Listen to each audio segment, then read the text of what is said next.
"Mom, we can't stay. We have meetings in the morning." Those were the last words my son said before he walked out of my hospital room. My daughter followed him without hesitation. Neither of them looked back. I watched the door close, and in that moment, I realized that being surrounded by family and being cared for were not always the same thing. My name is Evelyn Brooks. I'm 72 years old, and until that week, I still believed that if I ever truly needed my children, they would be there. I was wrong. I'm glad you're here. Follow my story until the end, and let me know where you're watching from. Sometimes the people we expect the least end up changing our lives the most. 3 days earlier, I had been watering the flowers outside my small white house in Columbus, Ohio. It was a quiet Tuesday afternoon, the kind of day that feels ordinary enough to disappear from memory. The sun was warm. The air smelled faintly of freshly cut grass. I remember thinking that the roses looked healthier than they had in years. Then I felt a pressure in my chest. It wasn't sharp. It wasn't dramatic. Just strange enough to make me stop and rest my hand against the porch railing. I told myself it was nothing. At my age, little aches and pains come and go. But the feeling stayed. By evening, my neighbor insisted on driving me to the hospital. The doctors told me I'd experienced a mild cardiac episode and wanted to keep me for observation. "Just a precaution," one of them said with a reassuring smile. I nodded and pretended not to be frightened. The truth was, hospitals had always scared me. Ever since my husband, Richard, passed away 7 years earlier, I hated being in places that reminded me how fragile life could be. Still, I tried to stay positive. I called my son Jason first. He sounded concerned. He promised he would come. Then I called my daughter Melissa. She said she would be there as soon as she could. For a moment, I felt comforted. I sat in the hospital bed looking at the parking lot lights outside my window and told myself everything would be fine. My children were coming. The next afternoon, they arrived together. Jason was dressed in an expensive navy suit. Melissa carried 2 phones and seemed distracted before she even entered the room. They both hugged me quickly. Their concern felt rushed, like another task squeezed between appointments. We talked for a while, mostly about test results, work schedules, traffic, things that didn't really matter. Every few minutes, one of them checked a screen. I tried not to notice. I tried to focus on the fact that they had come at all. Then Jason glanced at his watch. Melissa sighed. A look passed between them. One of those silent conversations families have without speaking. "Mom, we can't stay long," Jason said. "We've both got early mornings." I smiled, even though something inside me sank. "Of course," I said. "I understand." Melissa stood first. She kissed my cheek. Jason gathered his car keys. Less than 5 minutes later, they were gone. The room felt different immediately. Larger. Colder. The silence settled around me like a heavy blanket. I looked at the empty chair near the window, then at the second chair beside the bed. Both were vacant. The flowers Melissa brought sat untouched on a table. Their bright colors somehow made the room feel lonelier. Hours passed. Nurses came and went. The evening sky darkened outside my window. I watched families visit other patients. Grandchildren carrying balloons. Husbands holding hands. Wives adjusting blankets. Small gestures. Ordinary gestures. The kind that suddenly seemed priceless. Around 9 o'clock, I reached for the television remote and realized my hands were trembling slightly. Not from illness. From loneliness. I had never felt older than I did that night. I stared at the door, half expecting one of my children to return because they had forgotten something. But the hallway remained quiet. Then, just as I was about to turn off the light, I noticed a figure standing in the doorway. An older man. Tall. Gray-haired. Completely unfamiliar. He looked at me with an expression I couldn't quite understand. Not pity. Not curiosity. Something deeper. Then he slowly stepped into the room and pulled a chair closer to my bed. What happened next would change everything I thought I knew about my life. For several seconds, neither of us spoke. The man simply sat beside my bed, his hands folded neatly in his lap. The overhead lights cast a soft glow across the room, and the steady hum of hospital equipment filled the silence between us. I studied his face, trying to place him. He looked to be around my age, perhaps a little younger. His gray hair was neatly combed. His dark sweater looked ordinary enough. Yet there was something strangely familiar about him. Not familiar in the way you recognize a neighbor or an old coworker. Familiar in the way a forgotten memory sometimes feels just out of reach. "I am sorry if I startled you," he said finally. His voice was calm and gentle. I did not mean to intrude. I tightened my grip on the blanket. Do I know you? He smiled slightly. Not exactly. That answer only confused me more. Most people would have left after realizing they were in a stranger's room. But he remained seated as if he belonged there. Then why are you here? I asked. He looked down for a moment before answering. Because nobody should sit alone in a hospital room. Something about the way he said it caught me off guard. There was no pity in his voice. No attempt to make himself sound noble. It sounded like a simple fact. I glanced toward the empty chairs near the window. The same chairs my children had occupied less than an hour earlier. You are very kind, I said quietly. Most people are busy with their own lives. His eyes moved briefly toward the door. Yes, he said. They usually are. Another silence followed. Oddly, it did not feel uncomfortable. The fear I had been carrying all evening seemed a little lighter. Not gone, just quieter. A nurse entered to check my blood pressure. She greeted the man with a polite smile. Good evening, sir. That surprised me. The staff seemed to recognize him. After she left, I noticed a paper cup sitting on the small table beside my bed. Fresh coffee. I had not seen him bring it in. Is that yours? I asked. He shook his head. It is for you. Decaf. The cafeteria closes soon. I stared at the cup. It was such a small thing. A cup of coffee. Yet my own children had not asked whether I wanted anything before leaving. The realization stung more than I wanted to admit. Thank you, I said. He nodded and leaned back in the chair. We talked for nearly an hour after that. Nothing important. The weather. The city. Books we had read years ago. He listened more than he spoke. And somehow, that made it easier to keep talking. Most conversations these days felt rushed. Everyone seemed eager to move on to the next thing. But this man listened as though every word mattered. Around 10:30, my eyelids began to grow heavy. The exhaustion of the day was finally catching up with me. I expected him to stand and leave. Instead, he adjusted the chair slightly farther from the bed. You should get some rest, he said. Will you be here tomorrow? The question slipped out before I could stop it. For a moment, he looked surprised. Then he smiled. If you would like me to be. I found myself smiling back. I think I would. He stood and walked toward the door. Just before leaving, he turned back and looked at me with that same unreadable expression I had noticed earlier. There was warmth in it, but there was something else too. Something deeper, almost like sadness. Good night, Evelyn, he said softly. My smile faded. I had never told him my name. Before I could ask how he knew it, he stepped into the hallway and disappeared. I lay awake staring at the doorway long after he left. The room no longer felt quite as empty as it had before. Yet a new question had taken the place of my loneliness. Who was Michael Hayes, and how did he know so much about me? The next morning, I woke to the pale glow of sunrise filtering through the hospital window. For a few seconds, I forgot where I was. Then I saw the heart monitor beside my bed and remembered everything. The quiet room, my children leaving, the stranger who somehow knew my name. I pressed the call button for a nurse, but before anyone arrived, there was a soft knock at the door. Michael stepped inside carrying 2 paper cups and a small brown bag from a local bakery. Good morning, Evelyn, he said.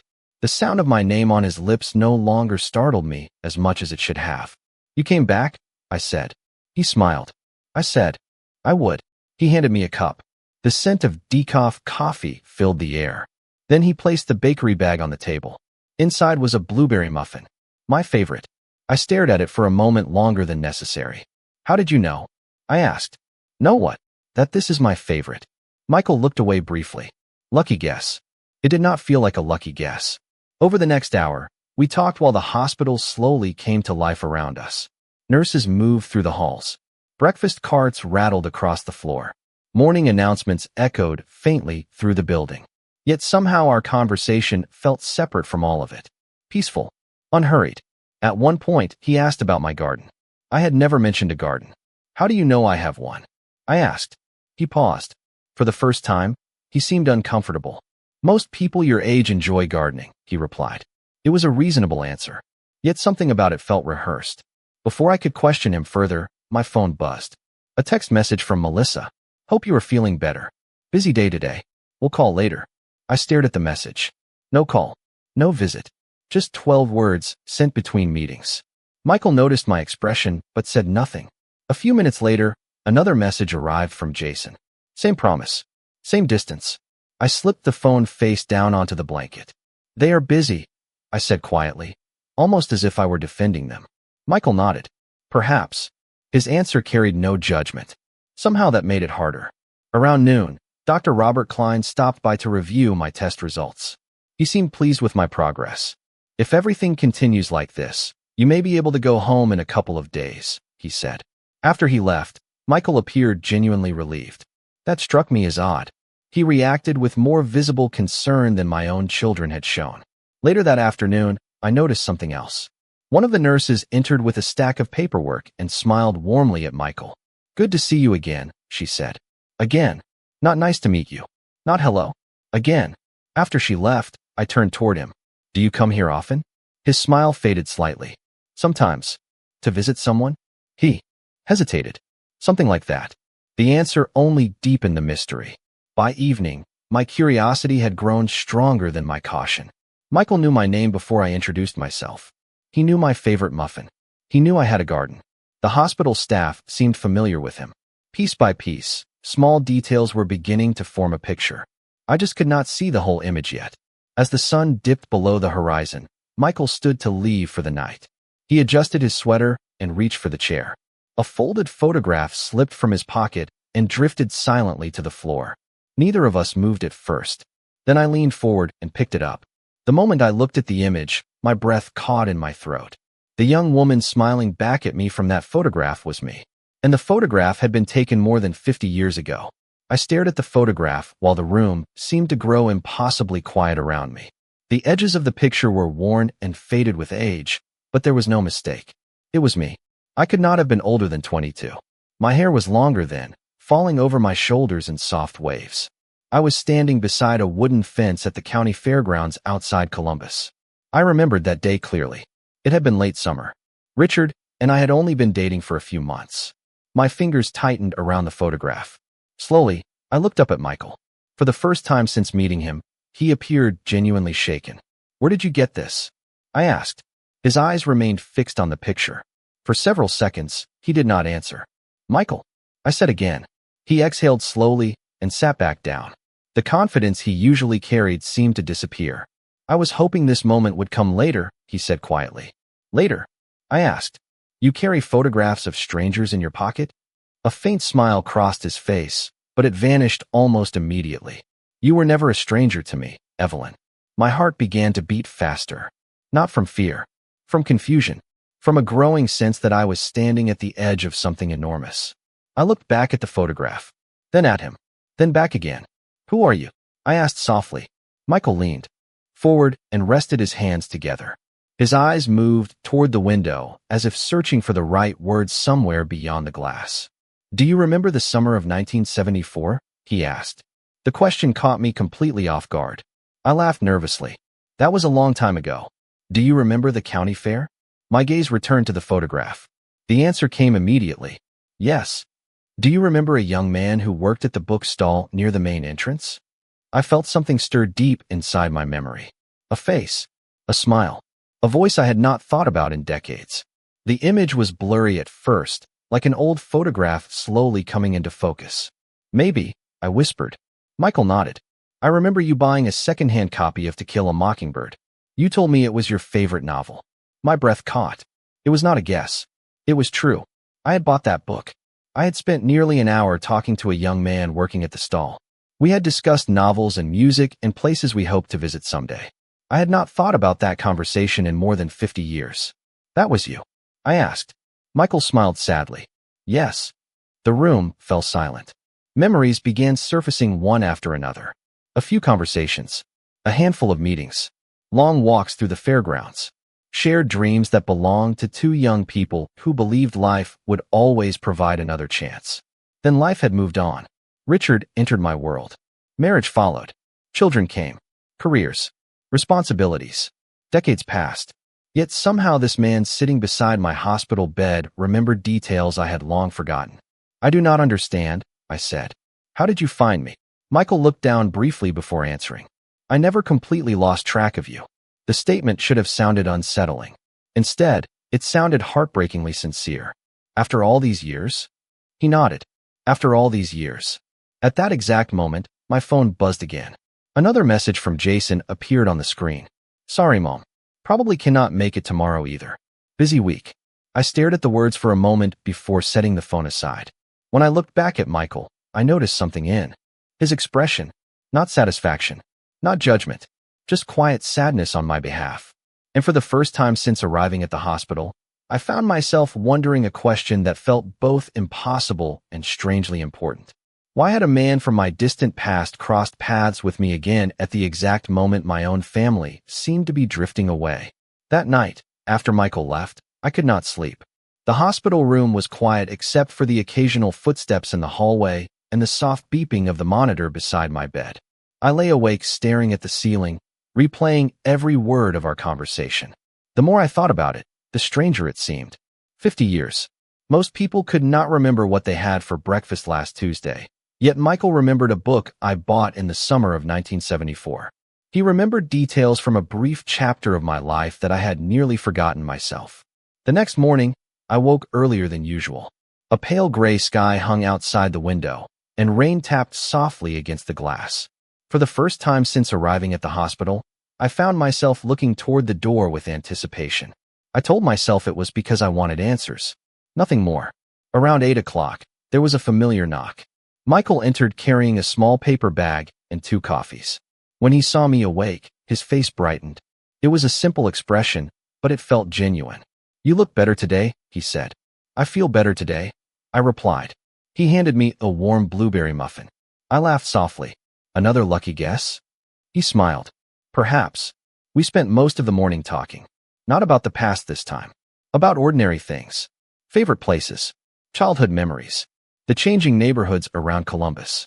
Somehow those conversations felt easier than discussing the mystery between us. Around noon, a nurse arrived with discharge paperwork for review. She explained that if my next round of tests looked good, I could likely return home the following day. The news should have made me excited. Instead, I felt a strange hesitation. Home meant returning to an empty house. Home meant quiet dinners alone. Home meant waiting for phone calls that often never came. Michael seemed to notice the shift in my mood. "You do not seem thrilled," he said gently after the nurse left. I stared out the window. I suppose I forgot what it feels like to have someone around. The words escaped before I could stop them. Michael remained silent for a moment. "Loneliness can become a habit," he said. "Sometimes we get so used to carrying it that we stop noticing how heavy it is." His words settled over me with surprising force. Because he was right. After Richard passed away, I had learned how to live alone. I filled my days with routines. Gardening, reading, church on Sundays, occasional lunches with neighbors. I convinced myself that independence was enough. Yet sitting there in that hospital room, I realized how much of my life had become quiet simply because nobody had asked me to share it. Later that afternoon, my phone rang. It was Melissa. I answered immediately. The conversation lasted less than 3 minutes. She apologized for being busy, promised to visit soon, asked if the doctors were optimistic. Then she said she had another call coming in and needed to go. When the line disconnected, I stared at the phone for several seconds. Michael did not ask what happened. He did not need to. The disappointment must have been written across my face. As evening approached, Jason finally sent a text message. Another apology. Another promise to stop by when things settled down. "Face. What is that?" I asked. Michael's expression softened. "Something I should have given you a very long time ago." I looked down at the envelope resting on my blanket. The paper had yellowed with age, and the edges were softened from years of being handled carefully. My name was written across the front in handwriting I did not recognize. For a moment, neither of us spoke. The sounds of the hospital seemed to fade into the background as I traced my fingers over the letters. "You have been carrying this all these years. Was happy with Richard," I said softly. Michael smiled. I know. There was no bitterness in his voice. Only acceptance, heard before. Not concern. Curiosity mixed with discomfort. "No," I replied quietly. "We were talking." Melissa forced a smile. "We finally managed to get away from work for a little while." I nodded. The statement might have meant more a few days earlier.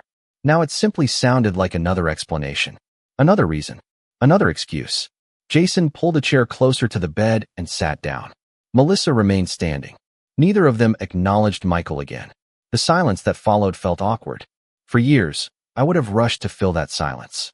I would have smoothed things over, made everyone comfortable. This time, I did not.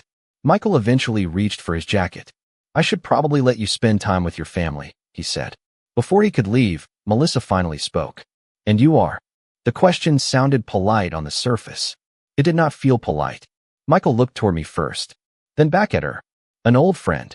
Melissa's eyebrows lifted slightly. Jason frowned. Mom never mentioned you. Michael smiled gently. That does not surprise me.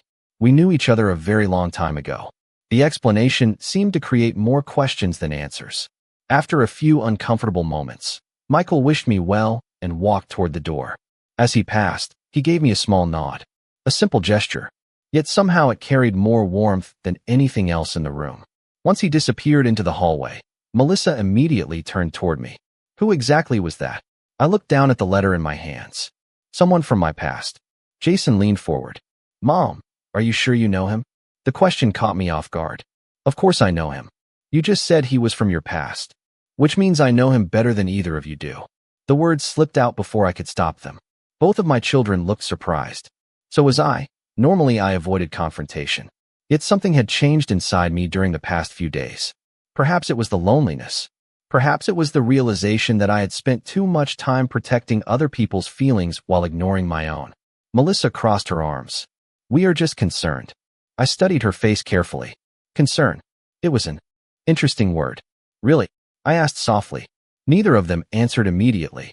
I looked toward the empty chair Michael had occupied every day since I arrived. Then I looked back at my children.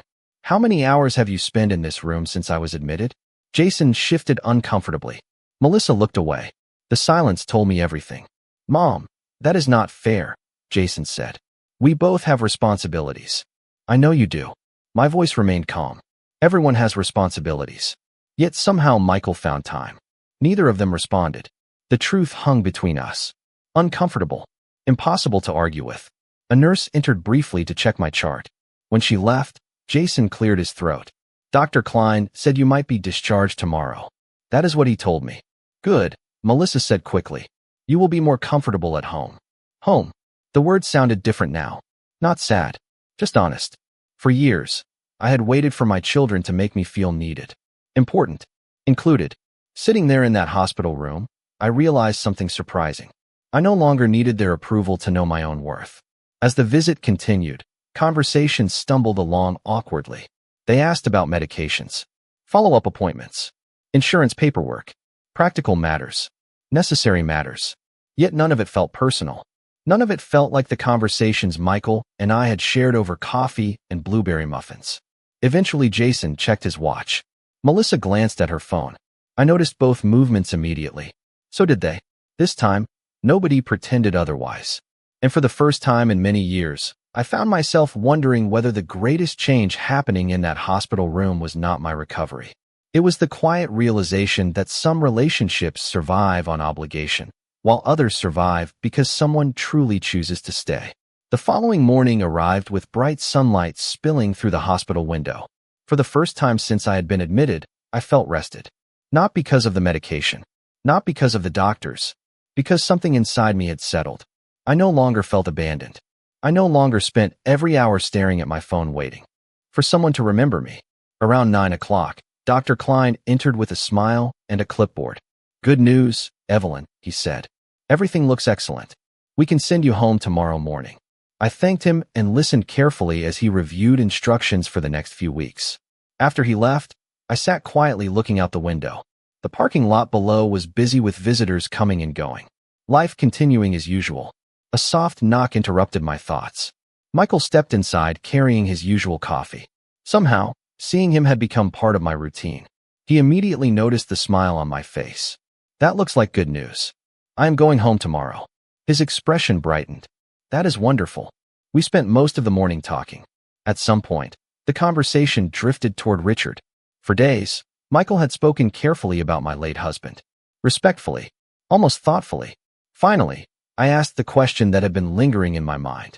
Were you ever angry? Michael looked surprised. About what? About Richard. About the life I chose. He was quiet for a moment. Then he shook his head. No, never. He smiled softly. Life is not a competition, Evelyn. He stared out the window for a moment. Richard gave you a family, a home, decades of memories. How could I be angry about that? The answer caught me off guard. Most people carried old disappointments like heavy luggage. Michael seemed to carry none. Then his expression changed slightly, almost as if he had remembered something important. Slowly, he reached into his jacket pocket and removed another envelope. This one looked different from the first. Newer. Sealed. My name was not written on it. Instead, I immediately recognized the handwriting. My heart skipped. "That is Richard's handwriting," I whispered. Michael nodded. For several seconds, I could only stare at the envelope. "How do you have this?" I asked. Michael placed it carefully in my hands. "Because he gave it to me." The room fell completely silent. "Richard knew you?" I asked. Michael nodded again. "For many years." I felt as though the ground had shifted beneath me. Nothing about that possibility had ever crossed my mind. Michael leaned back in his chair and folded his hands. "About 10 years ago, I ran into him completely by accident at a bookstore downtown. We recognized each other immediately. I listened without speaking. At first it was awkward," he continued. "Then we sat down and talked. For nearly 2 hours. My fingers tightened around the envelope." "What did he say?" Michael smiled faintly. "Mostly he talked about you." Tears immediately filled my eyes. Richard had been gone for 7 years. Yet hearing those words felt like hearing his voice again. "Before he passed away, he asked me for a favor," Michael continued quietly. "He gave me that letter and told me to keep it safe." I stared at him in disbelief. "Why?" Michael's eyes softened. "Because he said there might come a day when you needed to read it." My hands trembled as I carefully opened the envelope.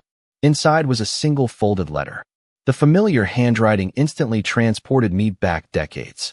I unfolded the page and began reading. By the second paragraph, tears blurred the words. Richard wrote about gratitude, about family, about the life we built together. Then I reached a sentence that made me stop breathing for a moment. "If you are reading this, Michael kept his promise. And if Michael is still by your side, trust him. He was one of the finest men I ever knew." I lowered the letter slowly. Across the room, Michael sat quietly, giving me space. Suddenly, dozens of questions raced through my mind. Questions about Richard, about Michael, about the years I never knew they remained connected. But before I could ask any of them, voices appeared in the hallway outside my room. Jason and Melissa had arrived once again. And this time, everything was about to change. Jason and Melissa stepped into the room, carrying the same hurried energy they always seemed to bring with them. Yet this time, something was different. They immediately noticed the letter in my hands and the tears in my eyes. Melissa set her purse down. "Mom, what happened?" she asked. I looked at the page resting on my lap. For a moment, I considered hiding it. Then I realized I was tired of protecting everyone from uncomfortable truths. "Your father left me a letter," I said quietly. Both of them froze. Jason looked stunned. "Dad," I nodded. Michael remained seated across the room, silent and respectful. I handed the letter to Jason. He read it slowly. Melissa leaned over his shoulder. Neither spoke for several minutes. The room became completely still. When Jason finally looked up, his eyes were wet. "He wrote this before he passed away?" he asked. "Yes." Melissa wiped her eyes. "Why did we never know about it?" Michael answered gently. "Because your father wanted your mother to receive it when she needed it most." Neither of them argued. Neither of them questioned him. For the first time, they seemed to understand that this man was not a stranger who had suddenly appeared. He was part of a story that began long before either of them were born. Eventually, Jason sat down beside my bed. Not for a minute. Not for a quick visit squeezed between appointments. He simply sat down. Melissa pulled her chair closer. Nobody checked a phone. Nobody glanced at a watch. We talked. Really talked. About Richard. About old family vacations. About the summer cabin we rented when the children were young. About the Christmas mornings that felt endless and magical. Memories filled the room. Some joyful. Some bittersweet. Yet all of them reminded us of something we had nearly forgotten. We were still a family. Later that afternoon, Dr. Klein completed my discharge paperwork. The next morning, I would finally leave the hospital. As evening approached, Michael stood and gathered his jacket. "I should let you all have some time together," he said. Before he could leave, Jason stood up. "Wait." Michael paused. Jason looked uncomfortable, which was unusual for him. "I owe you an apology." Michael said nothing. Jason swallowed hard. "While I was busy convincing myself I would visit Mom later, you showed up now." The honesty in his voice surprised me. Melissa nodded. "Thank you for being here when we were not." Michael smiled softly. She deserved someone to sit beside her. No accusation, no anger, just a simple truth. The following morning, sunlight poured through the hospital windows as I packed the few belongings I had brought with me. A nurse wheeled me toward the main entrance while Jason carried my bag. Melissa walked beside me. Michael followed a few steps behind. When the automatic doors opened, warm spring air greeted us. I stopped for a moment and looked up at the bright blue sky. Everything felt different. Not because my problems had disappeared. Not because my children had suddenly become perfect. Life rarely changes that way. What changed was me. I finally understood that my value did not depend on how often someone called, visited, or remembered a holiday. My value had always existed. I had simply forgotten it. Outside, Jason helped me into the car. Melissa hugged me tightly. Then both of them surprised me. "How about dinner Sunday?" Jason asked. "At your house," Melissa added. "And no rushing off afterward." I smiled. "I would like that." As they loaded my things into the trunk, I turned toward Michael. For a moment, neither of us spoke. Then he handed me a small piece of paper with his phone number written on it. "In case you ever want company for coffee," he said. I laughed softly. "I think I would like that too." He smiled. The same warm smile I remembered from a county fair more than 50 years earlier. As the car pulled away, I looked back one last time. Michael raised his hand in a quiet wave. I returned it. Then I faced forward and watched the road unfold ahead of me. For the first time in years, I was not looking backward at what had been lost. I was looking ahead to what still remained. And somehow, that felt like the beginning of a brand new chapter.